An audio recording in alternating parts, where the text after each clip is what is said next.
Hey guys, JV here with Journey to Andromeda, a series where I play through the Mass Effect trilogy and share my adventures with you leading up to Mass Effect Andromeda. Before we start this episode, I just want to see what you all want in terms of Mass Effect content moving forward. I've actually been holding off from playing Mass Effect 2 and 3 because I decided I want to stream more here on the channel. I'm thinking next I could stream an entire playthrough of Mass Effect 2, kind of, continuing this series but not doing it in this format here on YouTube and Twitch, so don't worry, it's not going to be only on Twitch, it's going to be on both, or I could do an old-fashioned Let's Play of Mass Effect 2.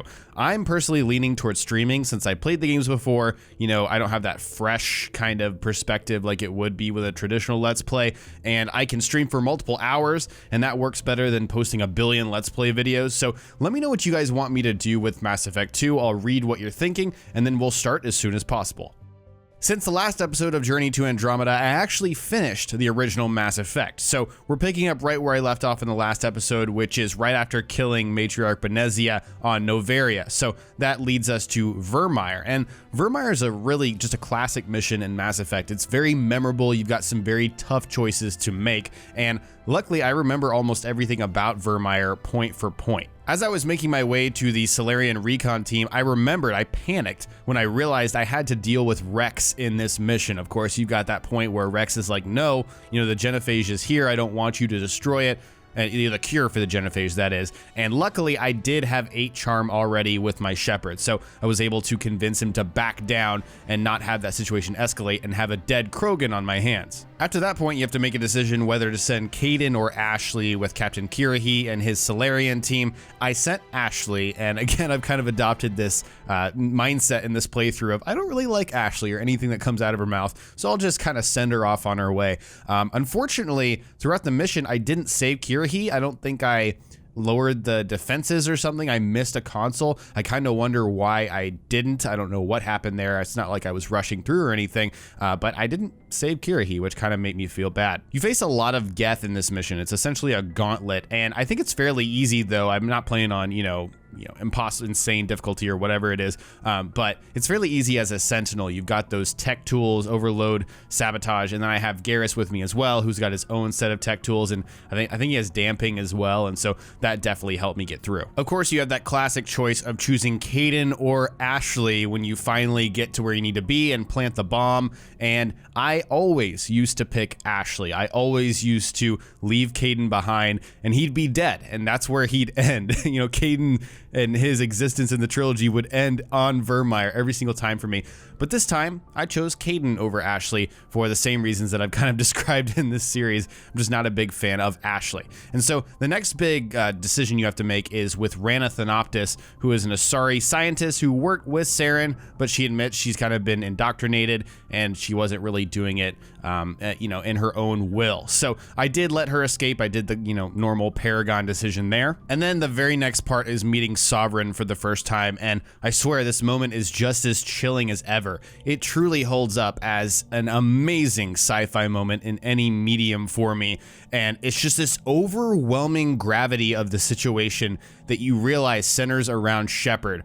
Shepard's responsible for breaking this infinite cycle of this sentient machine race that's beyond our comprehension, from destroying all of us, just everyone, and I just love this moment. I don't think I've ever not taken my time with this dialogue sequence and asked every single question of Sovereign, because you really don't get another opportunity to do that. As far as I know, I don't think you do in the second game. I think maybe in the third game at the very, very end, but this is just a truly incredible moment. I always take my time and learn as much as possible. Wrapping up on Virmire, I always thought the battle at the end of this mission with Saren weakened him as a character. Not necessarily the battle, but the dialogue before, where he essentially admits that he is being indoctrinated by Saren. He's like, this is the only option, it's inevitable. I'm trying to make an olive branch between us and them, when in reality, he's just being controlled. And so this was always the point for me where I realized Saren is just a pawn. He's just being used, and he doesn't even know it. He's not strong enough to know it. After Virmire, you return to the Citadel, and this is that weird kind of moment where you're grounded, where the council says, we're revoking your permissions,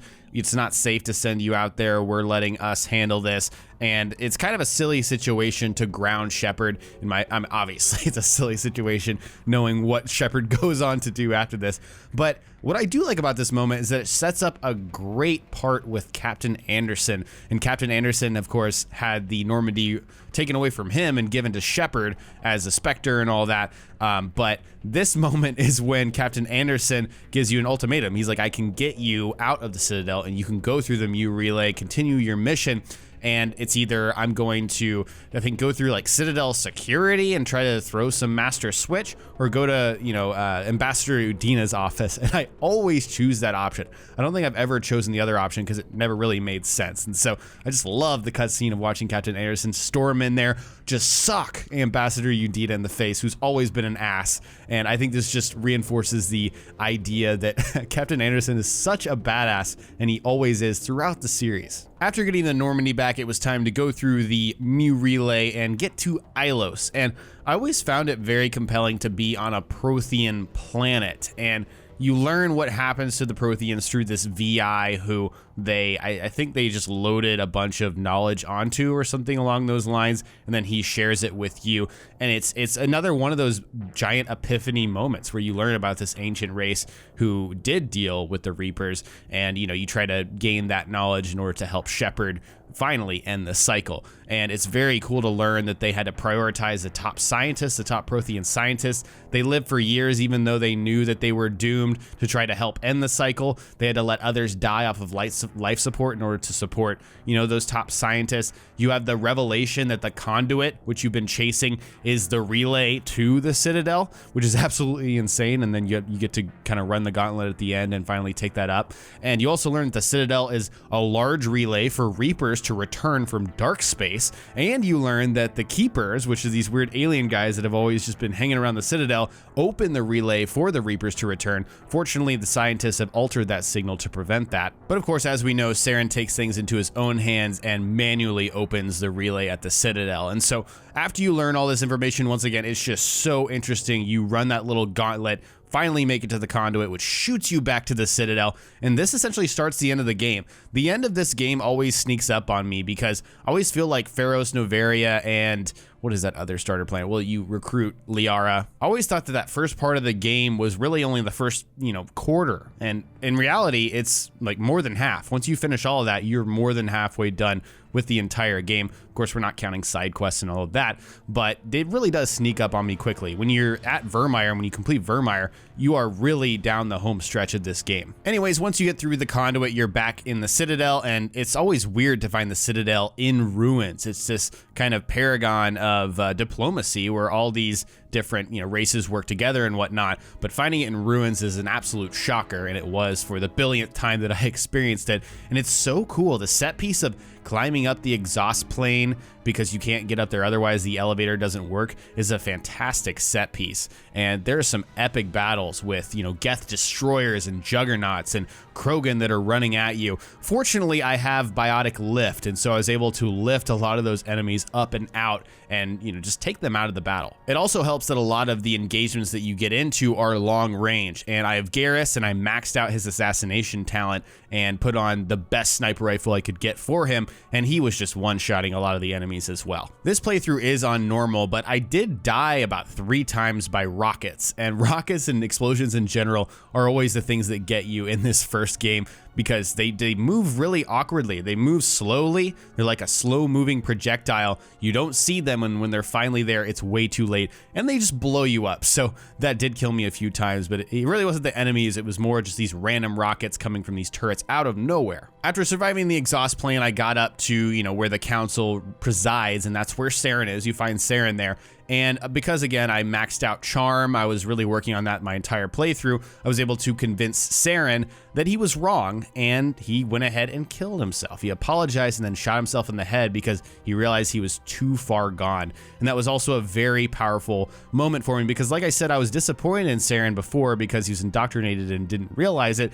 He does realize it here, but it does require Shepard to have that charm or have that intimidation in order to convince him, yes, you are too far gone, and he made the ultimate decision. Regardless of what happens there, you still do have to fight the kind of Reaperified Saren, who's almost like a husk slash Geth stalker. It's a very weird combination there, and I really like this fight, but it's held back by how poorly it runs. And I am playing on Xbox One, like I've explained before, so it's using the emulator within the Xbox One to run the 360 version of the game, which has, yielded better results than just playing on 360, but it is very laggy even still. And this fight is really held back by how badly the game runs during it. It's a cool moment and it's still cool, but it is definitely held back by how bad the game runs. Afterwards, Shepard has to make perhaps the most important decision in the original game, because it definitely has shockwaves felt throughout the rest of the games, and that's whether to save the council or let them die and focus on Sovereign.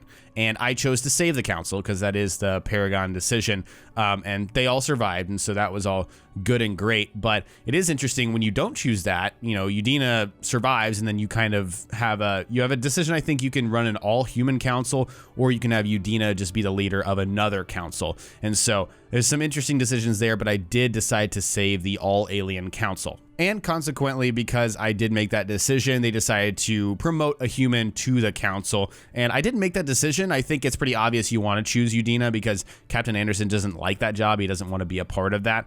But I did say, just hold off on the decision. We're not going to do it right now. And that's just kind of the way I went with it. Of course, the Reapers are still a threat, and Shepard is super intense about that. He's like, yeah, you know what? They're still out there. I'm going to find a way to stop them. And I always thought that was a really cool way for this game to end. Even cooler, we get that great Paragon or Renegade shot. Of course, like I said, I've been going Paragon this entire playthrough, so I get the nice Shepard with the blue light in the background, and he just looks super heroic, and it's a great way to end the first game for the series. Instead of stopping right there, I decided to load a previous save before I went through the Mew Relay and all of that, and handle some things that I hadn't done before. Actually, I think I had done this before. The first thing that I did is the Rogue VI mission. This is the side quest where you get your specialization, and I completely forgot that that existed in this original Mass Effect. And so essentially this is a mission where Admiral Hackett calls you after, I think, level 20 or something like that. If you travel between star systems, he'll call you automatically and say, we've got a Rogue VI on the Earth's moon, need you to take it out.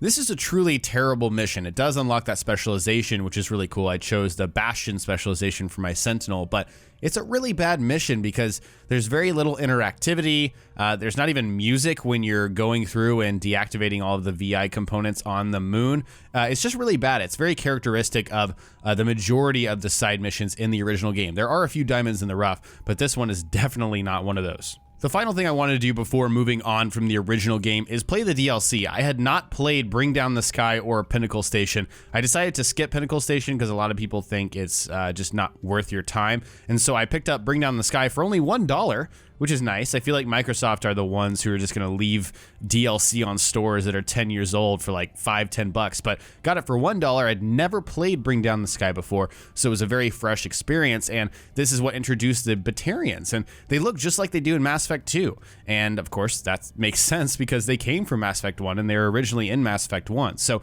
I thought that was very cool. I had a lot of fun with this mission. It was fun, fairly hard in terms of making a decision at the end. Your decision is essentially to save some scientists that are about to blow up or kill a terrorist. And if you save the scientists, you have to let the terrorist go. If you kill the terrorist, then the scientists blow up and die. And so it is a tough decision, and I completely understand why people, praise Bring Down the Sky. It is a really good piece of Mass Effect DLC. So that's where my journey with the original Mass Effect ended. I spent about 13 to 14 hours, I want to say, including loading back a save and playing through some additional content. And I just love how the plot of the original Mass Effect unfolds. You understand, well, at the beginning, it's this very small thing. You're just, a badass human commander, you're on the ship, you're running a little mission, and then it's more than a shakedown, and then it becomes bigger than you. And then suddenly, you're responsible for ending a cycle of sentient, beings that come down and kill everything, and it's been happening just infinitely. And you understand that it's way bigger than you, and all these people are relying on you. These species, these aliens, these organics and synthetics are relying on Shepard, and it just all comes into place in this game. And I think it's just wonderful. It is the true space opera sci-fi RPG that's unique, original, and just beautiful. This is also the introduction of, my favorites of the series, like Garrus, Liara, Tali, these characters that continue on, Captain Anderson, that you get to interact with throughout the entire trilogy. And of course, this was kind of the pinnacle of being able to bring a character through multiple games with your save games. And that was such a cool thing when these games were new. That was awesome. And we kind of take it for granted because not a lot of games even do that. It's really Mass Effect is at the forefront of doing that. And so the end of Mass Effect really left me feeling very pumped to play Mass Effect 2. Just kind of the energy and emotion that Shepard brings in that last scene really made me excited for the game. And it also, just playing through the original Mass Effect again, made me realize how good Mass Effect 2 is going to be. I mean, it just expands your squad mates entirely with so many unique and interesting characters. It's hard to find a dull squad mate in Mass Effect 2, and there's so many of them. And at the same time, the game really refines a lot of the systems that the original Mass Effect introduced in fantastic ways that do wonders for its combat. And so that's what we're going to be playing next. And again, I'd love to know from you guys in the comment section below how you'd want me to present that on the channel. Again, I'm leaning stream, but I will be looking at what you guys are thinking about in the comment section below. I'd also love to read in the comments below, what are some of your favorite moments from the portion that I just played? Again, that's Virmire, Ilos, and then kind of the end of the game, the DLC as well, and maybe that Rogue VI side mission. Let me know what your favorite moments are from Mass Effect from that portion in the comment section below. Thanks so much for watching. I hope you enjoyed this video, and if you did, remember to hit that like button. I would really appreciate it, and don't forget to subscribe if you haven't already for more Mass Effect, and of course Mass Effect Andromeda when that comes out in the coming weeks. So hope you guys enjoyed once again, and I will talk to you next time.